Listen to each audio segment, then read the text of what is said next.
Shalom. Hai semuanya, perkenalkan nama saya Virginia. Saya kelas 11 dan saya bersekolah di SMAK Karitas 3 Surabaya. Pada kesempatan lomba festival teologi ini, saya akan mengambil cerita yang berjudul Sakramen Pengurapan Orang Sakit, membawa kita lebih dekat kepada Tuhan. Selamat menonton cerita saya. Tuhan Yesus tampil untuk senantiasa memberikan kabar sukacita bagi semua orang yang terlebih yang menderita. Demikian pula terhadap orang yang menderita sakit. Gereja sampai saat ini juga senantiasa memperhatikan orang yang sakit, yaitu dengan memberikan pendampingan kepadanya melalui pemberian sakramen pengurapan orang sakit. Saya dapat membagikan cerita mengenai hal ini lewat kesaksian pastor pembimbing, yaitu pastor yang bernama Pastor Bob.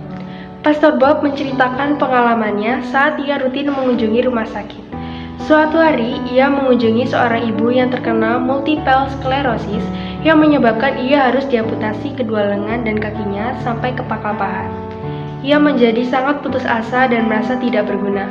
Pada saat itulah, Pastor Bob mengunjungi dia dan memberikan sakramen pengurapan orang sakit.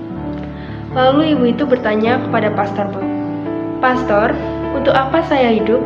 Kenapa Tuhan tidak langsung saja mengambil nyawa saya?" Karena tidak tahu harus menjawab apa, lalu Pastor Bob berjanji akan mencari jawabannya dalam kunjungannya seminggu kemudian.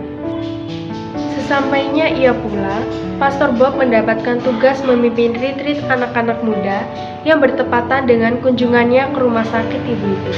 Lalu Pastor Bob menanya kepada ibu itu, "Maukah engkau berdoa bagi anak-anak muda yang akan mengikuti retreat besok?" Ibu itu pun setuju. Setelah itu, Pastor Bob meminta ibu itu untuk mendoakan anak-anak yang mengikuti retreat itu satu persatu. Saat retreat telah tiba, banyak anak-anak yang mengalami pertobatan. Lalu Pastor Bob berkata kepada mereka, "Jika kalian telah mengalami kasih Tuhan malam ini, bersyukurlah kepada Tuhan. Namun ketahuilah juga bahwa ada seorang ibu yang terbaring sakit yang mendoakan setiap dari kalian selama 3 hari ini." Hari berikutnya, sepulang dari retreat, Pastor Bob mengunjungi ibu itu di rumah sakit. Di sana ia menemukan ibu itu sedang sibuk membaca surat-surat yang ditulis oleh anak-anak muda yang baru saja selesai mengikuti retreat.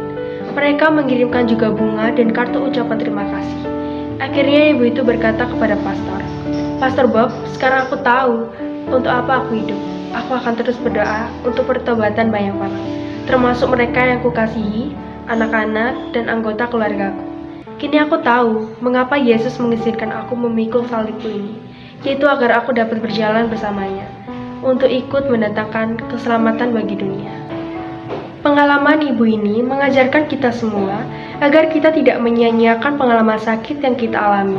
Sebab justru pada saat kita sakit, kita dapat mempersatukan penderitaan yang kita alami untuk mendoakan banyak orang demi keselamatan mereka, termasuk mohon ampun untuk kesalahan kita sendiri di masa lalu. Kita dapat memohon agar melalui penyakit ini, banyak orang yang dapat diselamatkan dan kita sendiri dikurniakan oleh Tuhan. Tidak hanya itu, dalam contoh ini, hubungan sakramen pengurapan orang sakit sangatlah penting, khususnya ketika kita mengalami masa-masa sulit saat sedang sakit. Pengurapan ini bertujuan memperbarui iman, harapan kepada Allah, dan menganugerahkan rahmat Roh Kudus yang menjadikannya mempunyai kekuatan, ketenangan, dan kebesaran hati untuk mengatasi kesulitan akibat sakitnya. Sekian dari cerita yang saya sampaikan. Jika ada kesalahan kata maupun pengucapan, saya sangat memohon meminta maaf. Terima kasih, Tuhan Yesus memberkati.